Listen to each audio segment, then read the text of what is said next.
नमस्कार प्यारे बच्चों, मैं आपकी सोशल साइंस टीचर आकांक्षा अनुभूति एक बार फिर से जुड़ गई हूँ आपके साथ। आप देख रहे हैं डीईओ ऑफिस गोपालगंज का यूट्यूब चैनल, जिसपे आपके 10th और 12th क्लास की बोर्ड परीक्षाओं को लक्षित करके हम लगातार आपकी तैयारी करा रहे हैं, लगातार आपके लिए वीडियोस लेके आ रहे हैं डिफरेंट सब्जेक्ट्स के। तो जैसा कि आप जानते हैं, मैं पॉलिटिकल साइंस का चैप्टर 3 लेके चल रही हूँ, लोकतंत्र में प्रतिस्पर्धा और संघर्ष। बच्चों, आपकी जानकारी के लिए बता दूं कि हमने पॉलिटिकल साइंस के चैप्टर 1 और चैप्टर 2, इकोनॉमिक्स का चैप्टर 1, चैप्टर 2, इसी तरीके से जियोग्राफी और हिस्ट्री के भी कई चैप्टर्स कंप्लीट कर दिए हैं। इंपॉर्टेंट क्वेश्चंस आपके लिए पड़े हुए हैं, आपके नोट्स लगातार अपडेट हो रहे हैं। तो जुड़िए हमसे और बने रहिए अपनी तैयारी को लेकर के। मैं ज्यादा बात नहीं करते हुए चैप्टर को शुरू करती हूँ। वहीं से शुरू करेंगे जहां हमने पिछली क्लास को छोड़ा था। बच्चों, हमारा चैप्टर है लोकतंत्र में प्रतिस्पर्धा और संघर्ष। आप जानते हो, लोकतंत्र जिसमें कि आज के समय में दुनिया के ज्यादातर देशों में लोकतंत्र की व्यवस्था लागू है। ये लोकतंत्र का विकास कैसे होता है?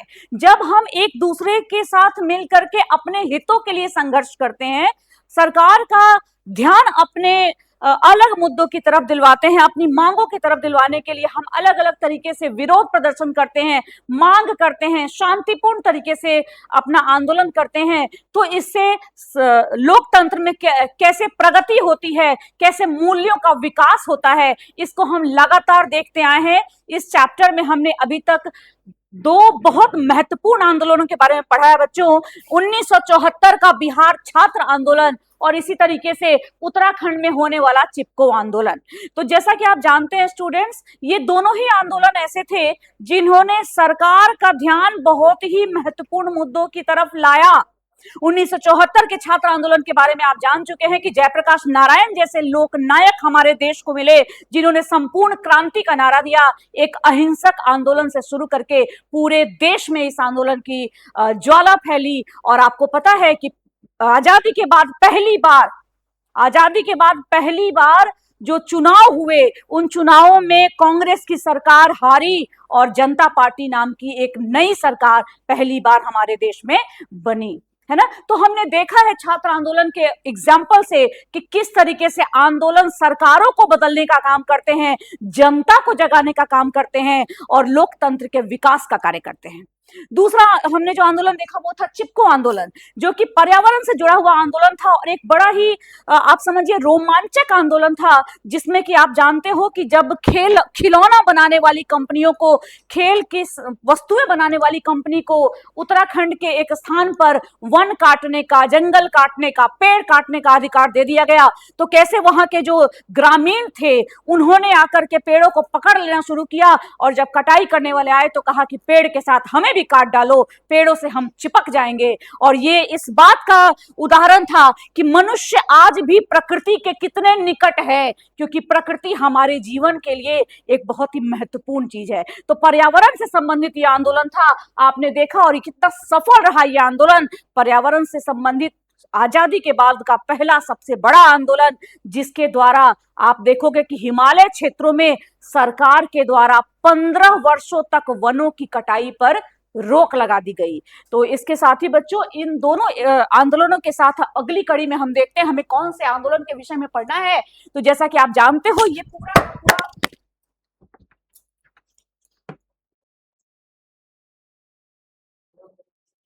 तो बच्चों, आज हम जिस आंदोलन के विषय में जानने वाले हैं वो है दलित पैंथर्स का आंदोलन, जो कि देश के एक बहुत महत्वपूर्ण आंदोलनों में से एक जाना जाता है। आप स्क्रीन पर देख सकते हो दलित पैंथर्स के महत्वपूर्ण पॉइंट्स लिखे हुए हैं। 1972 का ये आंदोलन आप कह सकते हैं 1970 के दशक के प्रारंभ में इस आंदोलन को किया गया था। मैं आपको बता दूं बच्चों कि सिर्फ राजनीति से संबंधित आंदोलन नहीं होते लोकतंत्र में, सिर्फ पर्यावरण से संबंधित नहीं होते, बल्कि सामाजिक मुद्दों से संबंधित आंदोलन भी होते हैं। ये दलित पैंथर्स का आंदोलन जो सामाजिक मुद्दे से संबंधित था। सबसे पहले मैं इसके नाम पर जाती हूँ, इस शब्द पर जो है दलित पैंथर्स। अब ये दलित पैंथर्स क्या है, इसको समझिए। आप जानते हैं बच्चों, दलित शब्द का अर्थ क्या होता है? क्या होता है दलित शब्द का अर्थ? दलित यानी जिसे दबा के शोषण करके रखा गया हो, उसे दलित कहते हैं। है ना। इस शब्द में कोई विशेष जाति नहीं आती, इस शब्द में कोई विशेष मनुष्य नहीं आता। हर वो मनुष्य, हर वो वर्ग जिसे समाज में पीछे के हाशिए पे रखा गया है, जिसे समाज में दबा कर रखा गया है, वह दलित की श्रेणी में कहा जाता है। तो बच्चों 1970 के दशक के प्रारंभ में भारतीय समाज के कुछ शिक्षित दलितों ने अपने अधिकारों के लिए आवाज उठाई। बच्चों आपने कभी सोचा है कि हमारे समाज में कुछ विशेष वर्ग इतने पिछड़े क्यों रह गए हैं? इसका एक बड़ा ही व्यवहारिक सा आपको मैं कारण बताती हूँ। जब हमारे पास अंग्रेजों का शासन था हमारे देश पर, और अंग्रेजों ने शिक्षा व्यवस्था में बहुत ही सुधार किया था, एक ऐसा समय आया बच्चों कि अंग्रेजों ने शिक्षा व्यवस्था में सुधार के नाम पर कई सारे जैसे परीक्षाएं, अटेंडेंस, सिलेबस, टेक्स्ट बुक जैसी चीजें इंट्रोड्यूस कर दी, है ना। आप जानते हो कि हमारे देश में, हमारा देश गांव का देश है, गांव में ज्यादातर किसान जैसे लोग होते हैं, है ना। उस समय तो और ज्यादा होते थे, और वो किसान ऐसे होते थे कि जब कटनी का, रोपनी का, सिंचाई का समय होता था तो पूरा का पूरा परिवार गांव में खेत में काम करने जाता था। तो होता क्या था बच्चों कि जब परीक्षाओं का समय आया, अटेंडेंस की बात है, सिलेबस कंप्लीशन की बात है, तो कुछ वर्ग, कुछ बच्चे ऐसे होते थे जो नियमित रूप से अनुपस्थित होते थे, क्योंकि जब उनके घर में कटनी का काम चल रहा है, रोपनी का काम चल रहा है, उस समय वो विद्यालय नहीं आ पाते थे। कई बार इस कारण से वो परीक्षा नहीं दे पाते थे, परीक्षा देते थे तो असफल हो जाते थे। नतीजा ये हुआ कि साल दर साल इन चीजों के चलते चलते कुछ विशेष वर्ग ऐसे हो गए, हमारे यहाँ श्रमिक वर्ग के लोग, जो बेचारे किसान वर्ग के जो बच्चे थे, छोटे ऐसे बच्चे जो अपनी पढ़ाई नहीं कर पाते थे नियमित रूप से, वो पिछड़ते चले गए, है ना। और जब कोई पिछड़ने लगता है एक बार और लगातार, तो निश्चित रूप से वो थोड़ा कमजोर पड़ जाता है ना। तो ऐसे ही कमजोर पड़ने वाले वर्गों के लिए, लोगों के लिए एक शब्द है दलित, जो यानी कि जिसको दबा के रखा गया है, जिसका शोषण करके रखा गया है, जिसे उसके उचित अधिकार नहीं मिले। तो 1970 के दशक के शुरुआत में कुछ ऐसे शिक्षित दलित लोग, युवा, जिन्हें पता था कि संविधान में हमारे लिए अधिकार दिए गए हैं, हमें भी अधिकार मिलने चाहिए, उन्होंने इन अधिकारों की दावेदारी के लिए आवाज उठाई। और महाराष्ट्र में दलित हितों की दावेदारी के लिए आप देखोगे कि 1972 में युवाओं का एक संगठन बना, जिसका नाम रखा गया दलित पैंथर्स। क्या नाम रखा गया? दलित पैंथर्स। मूल रूप से देखा जाए तो ये संगठन दो चीजों से प्रभावित था, दो बातों से इसने प्रेरणा ली थी। एक तो डॉक्टर BR अंबेडकर जी के विचारों से, और दूसरी प्रेरणा इन्होंने ली थी अमेरिका के ब्लैक पैंथर्स से, है ना। इन दोनों से प्रेरणा लेके इन्होंने, आप देखिए कि किस तरीके से आवाज उठाई। हालांकि 1960 और 70 के दशक में सरकार ने अनटचेबिलिटी यानी कि छुआछूत को रोकने के लिए कई प्रयास किए, कई सारे नियम कानून बनाए, लेकिन इसके बाद भी ये सफल नहीं हो सके।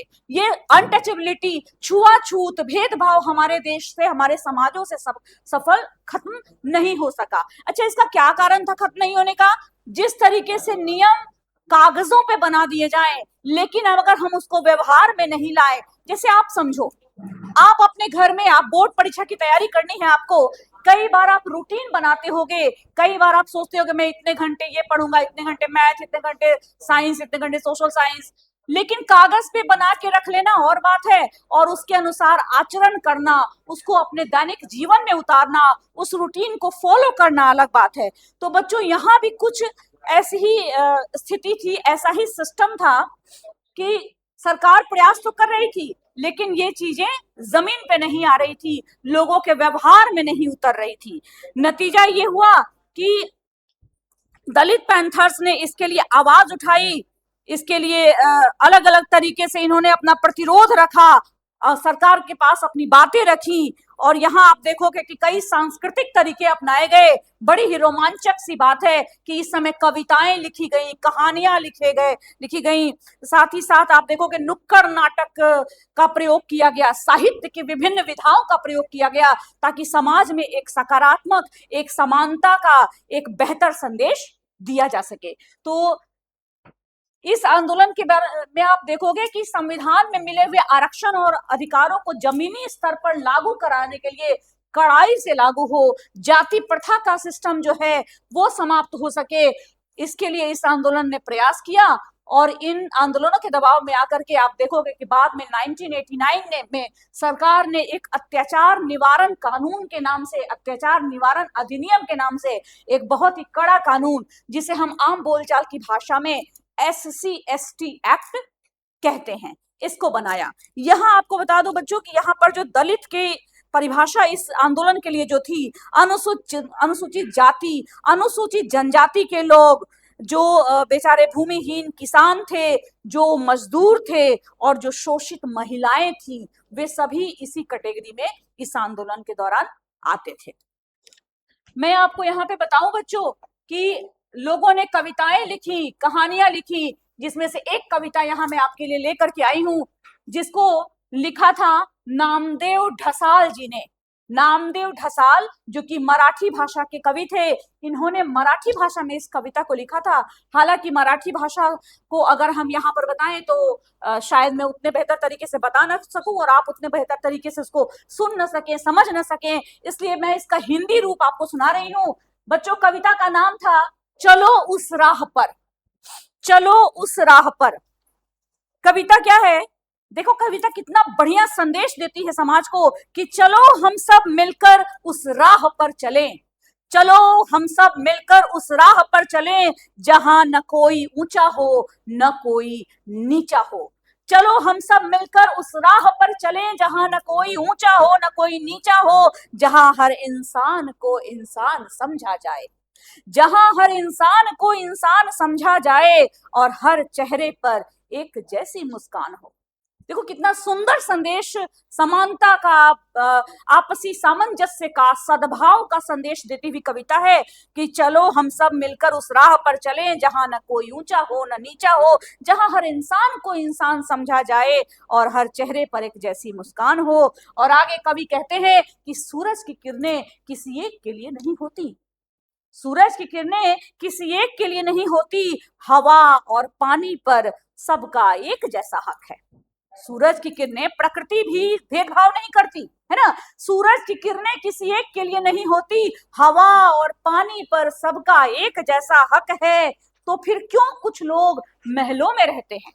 कवि पूछता है, तो फिर क्यों कुछ लोग महलों में रहते हैं और कुछ लोग के नसीब में सिर्फ अंधेरा है? कवि का पूछना है कि जब प्रकृति भेदभाव नहीं करती तो भला हम क्यों भेदभाव करते हैं कि कुछ लोग महलों में रह रहे हैं और कुछ लोग अंधेरे में रह रहे हैं, कुछ लोगों के जीवन में रोशनी ही नहीं है।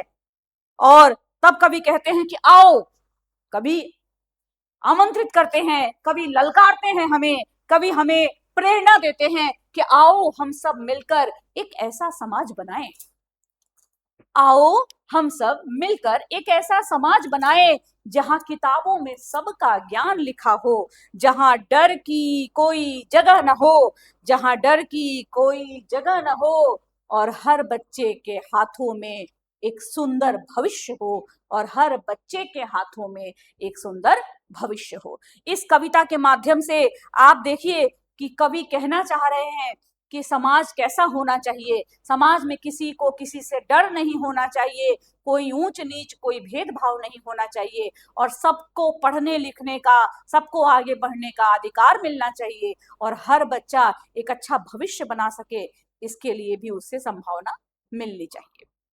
ठीक है, तो ये कविता आपने देखी बच्चों, जो कि दलित पैंथर्स आंदोलन के समय महाराष्ट्र में मराठी भाषा में नामदेव ढसाल के द्वारा लिखी गई थी। ये कविता सुनाने का मकसद सिर्फ इतना था कि आप उन दलित पैंथर्स आंदोलनकारियों की भावना को समझ सकें, उनके मन में क्या चल रहा था, किस त्रासदी से वो गुजर रहे थे, इसको समझ सकें। आगे चलते हैं बच्चों। अब अगला जो हमारा आंदोलन है वह है सूचना का अधिकार आंदोलन, बहुत महत्वपूर्ण है। सूचना का अधिकार पहले क्या होता है, इसको एक छोटे से उदाहरण से समझिए।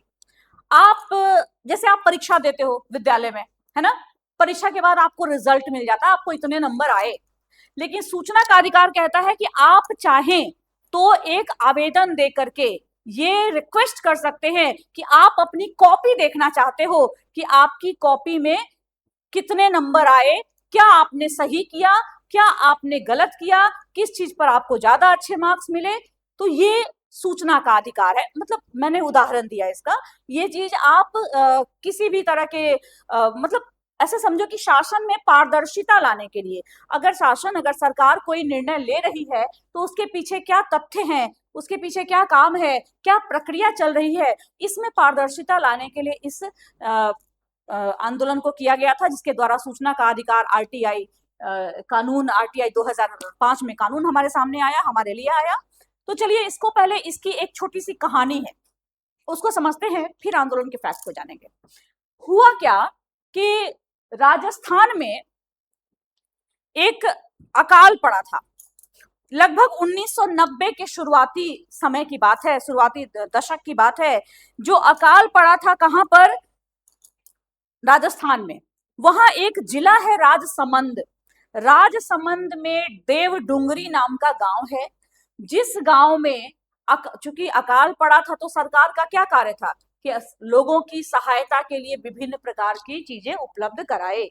तो सरकार ने क्या किया कि अकाल राहत कार्य शुरू किया और उसके अनुसार मजदूरों को वहां पर काम दिया जाता था कि आप आइए काम कीजिए और इतना पैसा आपको मिलेगा, जिसमें न्यूनतम मजदूरी भी तय थी कि आपको कम से कम इतना पैसा तो मिलेगा ही मिलेगा, है ना। मजदूर आते थे, काम करते थे, लेकिन जब काम करने के बाद मजदूरों को बेहद कम पैसा दिया गया, बहुत कम, तो मजदूरों ने प्रश्न उठाया कि भाई हमने इतना काम किया है, आपने इतना कम पैसा क्यों दिया? जो न्यूनतम मजदूरी है आपने उससे भी कम दिया।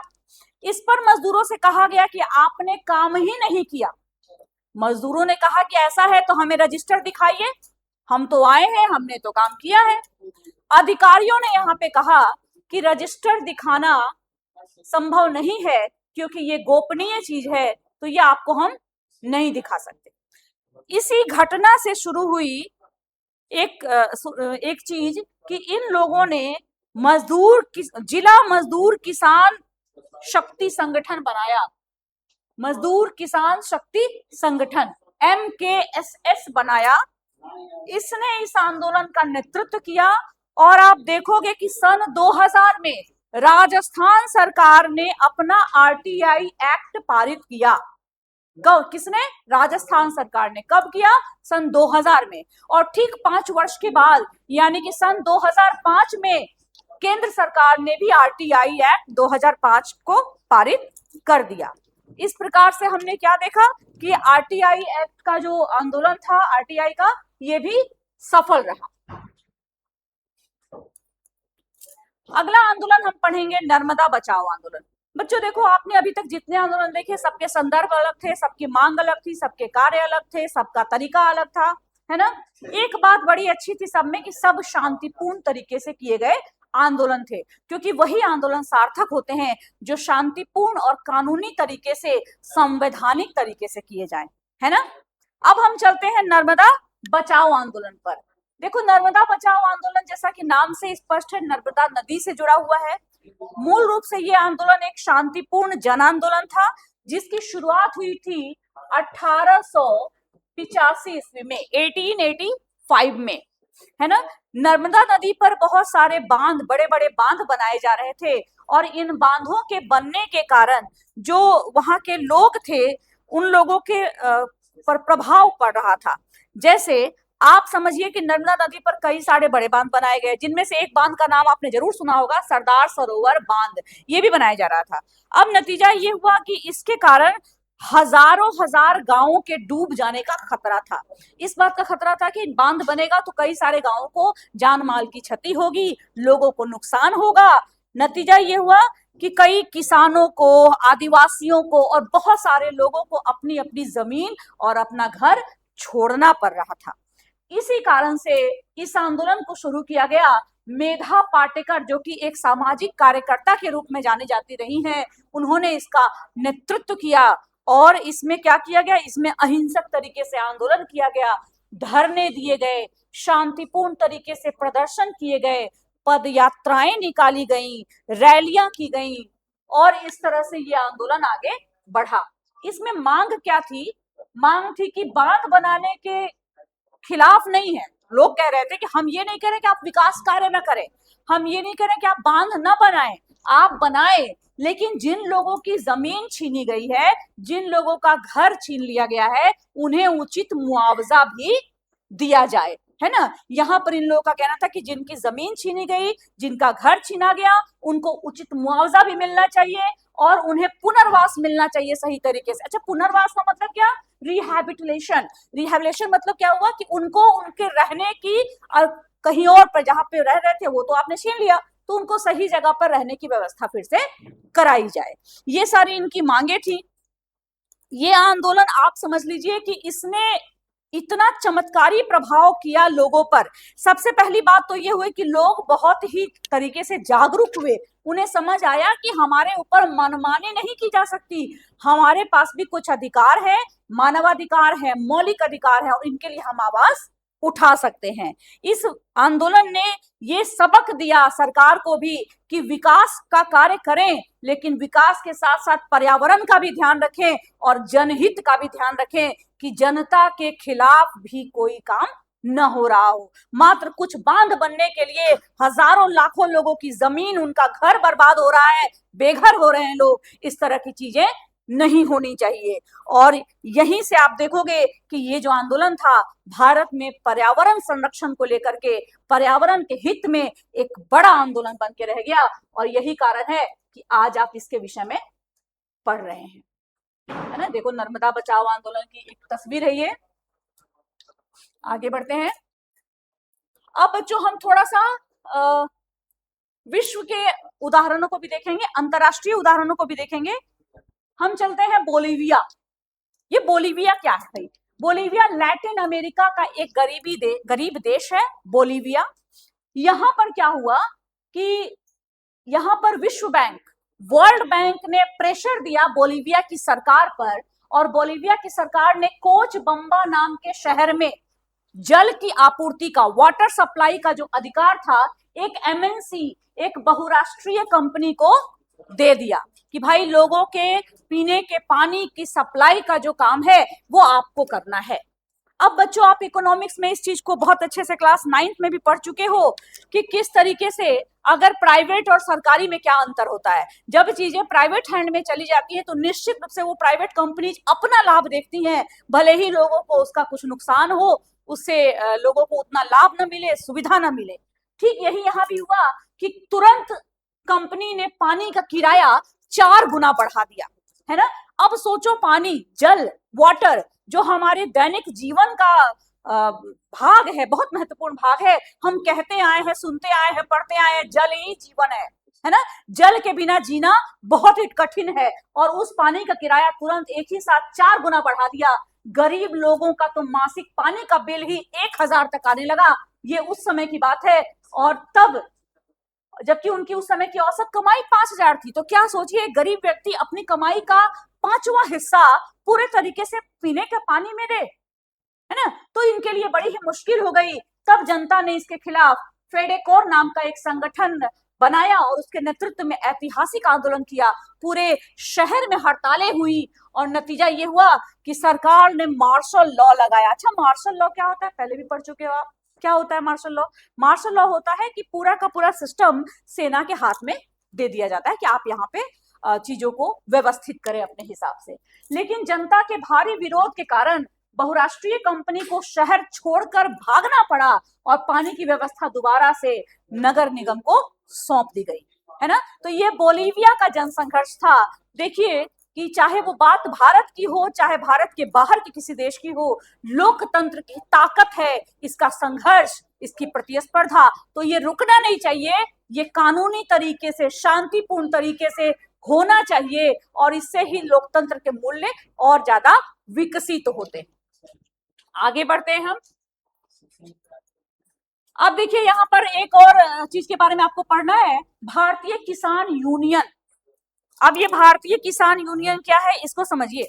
ये एक संगठन है किसानों का, जिसकी स्थापना हुई 1978 में। इसके संस्थापक चौधरी महेंद्र सिंह टिकैत को माना जाता है, जो कि इसकी स्थापना के समय एक महत्वपूर्ण नेता थे। बहुत महत्वपूर्ण भूमिका इन्होंने उस समय निभाई। ये जो संगठन है, ये जो यूनियन है, इसका मूल कार्य है किसानों के हितों की रक्षा करना, और ये एक गैर राजनीतिक किसान संगठन है। अच्छा, गैर राजनीतिक का मतलब क्या? मतलब ये चुनाव नहीं लड़ेंगे, मतलब ये राजनीतिक प्रचार नहीं करेंगे, राजनीतिक लाभ नहीं लेंगे, बल्कि ये किसानों के हित में बनाया गया संगठन है। हालांकि समय समय पे इसके गुट अलग अलग बने हैं, लेकिन वो ज्यादा समय तक सस्टेन नहीं करते हैं, क्योंकि इसका जो मूल उद्देश्य है वो तो भारतीय किसानों का हित है। ऐतिहासिक रूप से इसका मुख्य केंद्र सिसौली, मुजफ्फरनगर, उत्तर प्रदेश में रहा है। इसका मुख्य उद्देश्य हमेशा से ही किसानों को उनकी उपज का उचित मूल्य दिलवाना रहा है। कृषि लागत को कम कराने की मांग इन्होंने की है। बिजली, सिंचाई और उर्वरक जैसी सुविधाएं सस्ती होकर के किसानों को मिले, किसानों को जो उनके ऋण संबंधी समस्याएं हैं उनसे राहत मिले, कर्ज माफ किया जा सके किसानों का आवश्यकता पड़ने पर, और किसानों के हितों के लिए सरकार पर दबाव बनाने की बात भी ये संगठन करता है। इसकी कार्यप्रणाली क्या है? शांतिपूर्ण तरीके से ये लोग धरना देते हैं, प्रदर्शन करते हैं, महापंचायत करते हैं और आंदोलन के माध्यम से अपनी मांगे सरकार तक पहुंचाते हैं। इनका मुख्य आंदोलन 1988 में दिल्ली बोट क्लब, 2020 से 21 के कृषि कानूनों के विरोध में आंदोलन, और इस तरीके से अलग अलग गुटों की यहाँ महत्वपूर्ण भूमिका रही है ना। ये है भारतीय किसान यूनियन। आगे बढ़ते हैं। अब देखो बच्चों, अब जो हमें शुरू करना है ये बहुत ही महत्वपूर्ण और बड़ा रोचक विषय है, क्योंकि आज के समय में ये हर बच्चा, हर कोई, हर नागरिक इससे परिचित है ना। क्या है? राजनीतिक दल। राजनीतिक दल जिसे हम पॉलिटिकल पार्टी भी कहते हैं, है ना। इसके बारे में अब हम पढ़ना शुरू करेंगे। अच्छा बच्चों, ये राजनीतिक दल क्या होता है, पार्टी क्या होती है? जब आप विद्यालय में आते होंगे बच्चों, अपने क्लासेस में आते हैं, तो आपकी दोस्ती कुछ ना कुछ बच्चों से होती है ना। हर बच्चे की दोस्ती हो तो जाती है, लेकिन हमेशा साथ साथ रहना कुछ ही के साथ होता है। किसके साथ आप हमेशा रहते हो? जिससे आपको लगता है कि आपके विचार मिल रहे हैं, आपकी पसंद मिल रही है, आपकी सोच मिल रही है, आपके बात करने का, आपकी कार्यशैली का, आपके चुनाव का तरीका एक जैसा है, उनके साथ आपका ज्यादा अच्छा बनता है और उन्हीं के साथ अपना एक ग्रुप बना लेते हो। अक्सर टीचर्स कहते हैं, बच्चे कहते हैं, तुमने तो सर पार्टी बना ली है ना। मतलब वो ग्रुप होता है, और इस ग्रुप का आधार क्या होता है? सोच, पॉलिसी, नीति, एक जैसा दर्शन, एक जैसी दूरदृष्टि, एक जैसा सोचने का तरीका। तो जब इन चीजों के आधार पे कुछ ऐसे लोग जो एक स्वैच्छिक समूह बनाते हैं, जो एक समान राजनीतिक विचारधारा पर सहमत होते हैं, जो देश के लिए एक जैसी सोच रखते हैं, और इस सोच के द्वारा पार्टी बनाकर, दल बनाकर चुनाव लड़ने और लोगों के हितों में मुद्दे उठाने के लिए प्रेरित होते हैं, इस तरह के दल को हम राजनीतिक पार्टी कहते हैं। ऐसी पार्टियों का काम आमतौर पर ज्यादातर देखा जाए तो चुनाव लड़ना और सरकार बनाकर शासन चलाना ही समझा जाता है। लेकिन क्या इतना ही राजनीतिक दलों का कार्य है? क्या राजनीतिक पार्टी सिर्फ चुनाव लड़ने और सरकार बनाने चलाने के लिए होती है? नहीं। इसका उदाहरण समझिए। आपके विद्यालय में टीचर्स हैं, शिक्षक हैं। एक लाइन में बोला जाए तो शिक्षक का कार्य होता है शिक्षा देना, पढ़ाना। लेकिन मुझे बताओ बच्चों, क्या आपके विद्यालय में टीचर केवल पढ़ाते हैं? नहीं। आपके विद्यालय में टीचर आपको फॉर्म भरने में भी हेल्प करते हैं। आपके विद्यालय में टीचर आपकी परीक्षाएं भी सही तरीके से आयोजित कराते हैं। आपके विद्यालय में आपके टीचर आपकी परीक्षाओं की कॉपी भी जांचते हैं, आपका रिजल्ट भी बनाते हैं, आपको गेम के पीरियड में खेलने भी ले जाते हैं, आपके लिए पौधारोपण और विभिन्न प्रकार के अभियानों में भी आपको वो मार्गदर्शन देते हैं। इस तरीके से स्कूल में अनुशासन भी बनाए रखते हैं, चेतना सत्र का आयोजन करते हैं, आपको विभिन्न प्रकार के अपने सब्जेक्ट के अलावा अन्य चीजों के बारे में भी ज्ञान भी देते हैं। तो एक शिक्षक कितनी भूमिकाएं एक साथ निभाता है, देखो। बस यही उदाहरण समझिए, एक राजनीतिक दल के भी कई सारे कार्य होते हैं, न कि केवल चुनाव लड़ना और सरकार बनाना। इसके अलावा भी राजनीतिक दल के एक लोकतंत्र में बहुत सारे कार्य होते हैं। उसकी तरफ हम चलेंगे। उसके पहले मैं आपको कुछ बताना चाहूंगी। राजनीतिक दलों के सिस्टम, जिसे हम पार्टी सिस्टम कहते हैं।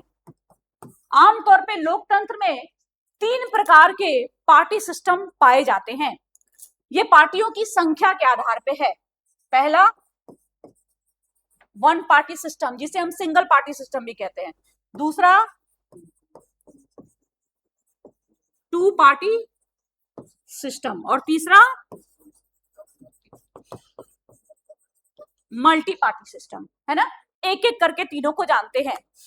जिस किसी लोकतंत्र में, जिस किसी देश में एक ही ऐसी राजनीतिक पार्टी होती है, एक ही ऐसी पॉलिटिकल पार्टी होती है जिसे सरकार बनाने का, चुनाव लड़ने का, निर्णय लेने का अधिकार होता है, केवल एक पार्टी को, उस सिस्टम को हम एक दलीय व्यवस्था या वन पार्टी सिस्टम या सिंगल पार्टी सिस्टम कहते हैं, है ना। इसका बहुत अच्छा उदाहरण है हमारा प्यारा पड़ोसी देश चाइना, चीन, है ना, जिसमें एक ही ऐसी पार्टी है जो कि चुनाव लड़ सकती है, सरकार बना सकती है। अगर हालांकि पार्टी और भी है वहां, लेकिन अगर किसी अन्य पार्टी को भी चुनाव लड़ना है, सरकार में सहभागिता करनी है, तो उसे उस पार्टी से अप्रूवल लेना पड़ता है। तो यहां पर चीन किसका उदाहरण हमें दिख रहा है? सिंगल पार्टी सिस्टम, यानी कि वन पार्टी सिस्टम का। दूसरा उदाहरण है, दूसरा सिस्टम होता है 2 पार्टी सिस्टम। ये 2 पार्टी सिस्टम क्या है? जिस देश में, जिस लोकतंत्र में 2 बड़ी पार्टियां मुख्य होती हैं, जो आमतौर पे चुनाव लड़ती और सरकारें बनाती हैं, उस देश के सिस्टम को हम 2 पार्टी सिस्टम या हिंदी में द्विदलीय व्यवस्था कहते हैं। इसका बहुत ही अच्छा उदाहरण है अमेरिका। अमेरिका में 2 महत्वपूर्ण पार्टी है, 2 मेजर पार्टीज हैं, रिपब्लिकन पार्टी और डेमोक्रेटिक पार्टी। तो सरकार जब भी बनती है तो आप देखोगे या तो रिपब्लिकन पार्टी बनाएगी या डेमोक्रेटिक पार्टी बनाएगी। तो इस तरह के सिस्टम को हम द्विदलीय व्यवस्था या 2 पार्टी सिस्टम भी कहते हैं।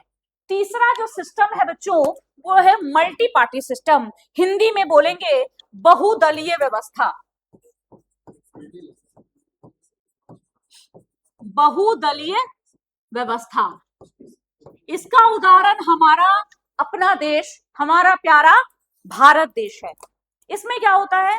इसमें कई सारे दल होते हैं, यानी कम से कम 2 से अधिक दल होते हैं, और अधिकतम की तो कोई सीमा ही नहीं है, जो कि दल बना भी सकते हैं, चुनाव में भी सहभागिता करते हैं, जीत कर सरकार भी चलाते हैं, संसद में जाकर के कानून निर्माण और नीति निर्माण में अपनी भूमिका भी निभाते हैं।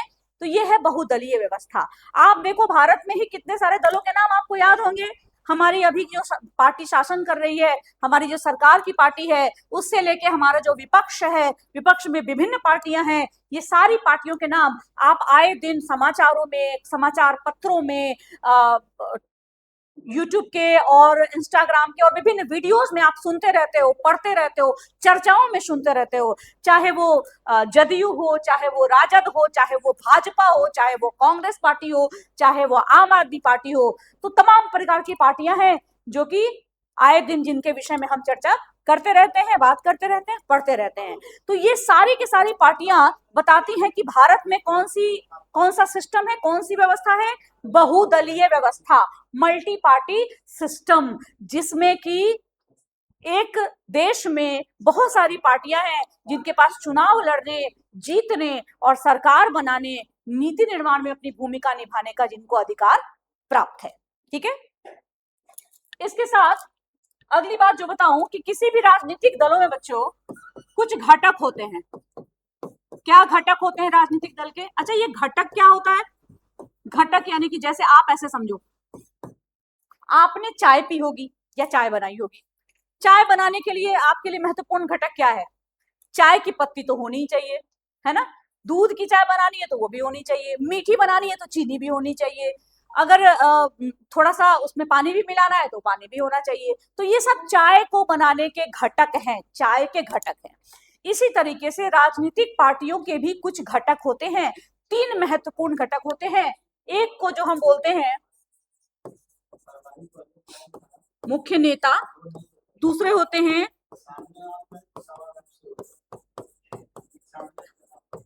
सक्रिय कार्यकर्ता, और तीसरे होते हैं अनुयायी। ये 3 महत्वपूर्ण घटक होते हैं हर पार्टी में आप देखो कि कुछ मुख्य नेता हैं, है ना, हर पार्टी के नाम के साथ आपको कुछ मुख्य नेताओं का नाम याद आ ही जाएगा, इतना आपने सुन और पढ़ रखा है। उसमें कुछ सक्रिय कार्यकर्ता हैं पार्टी के, और इसके बाद से जो तीसरे नंबर पे आते हैं वो है अनुयायी, जो उनके नीतियों को मानते हैं, उनके डिसीजंस को मानते हैं, उनके समर्थन में सड़क पे उतरने में सोचते नहीं है, उनके एक आवाज पर तुरंत दौड़ के आते हैं, ये होते हैं अनुयायी, जो कि समाज में विस्तृत रूप से फैले होते हैं। कार्यकर्ता वो होते हैं जो पार्टी से डायरेक्ट जुड़े होते हैं और पार्टी के विभिन्न योजनाओं, पार्टी की विभिन्न मीटिंग्स के लिए सक्रिय तरीके से काम करते रहते हैं। और मुख्य नेता वो होते हैं जो पार्टी के महत्वपूर्ण फैसलों को लेने के लिए पार्टी को दिशा निर्देश प्रदान करते हैं, है ना। तो ये है राजनीतिक दल के घटक।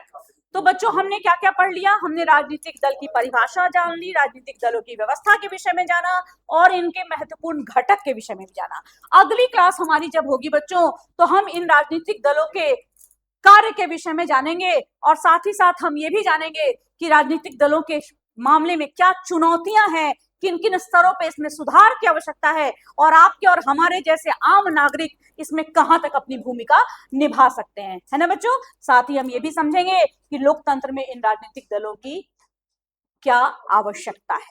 ठीक है, तो बच्चों आपको मैं फिर से याद दिला दूं, आपने अगर सब्सक्राइब नहीं किया है चैनल को तो चैनल को सब्सक्राइब अभी के अभी कर लो, बेल आइकन भी दबा दो ताकि हर नए वीडियो की नोटिफिकेशन आपको सबसे पहले मिले। और साथ ही साथ पढ़ो बहुत ज्यादा, क्योंकि यही समय है जो पढ़ेगा वही बढ़ेगा, है ना। तो पढ़ते रहो, बढ़ते रहो। बहुत धन्यवाद।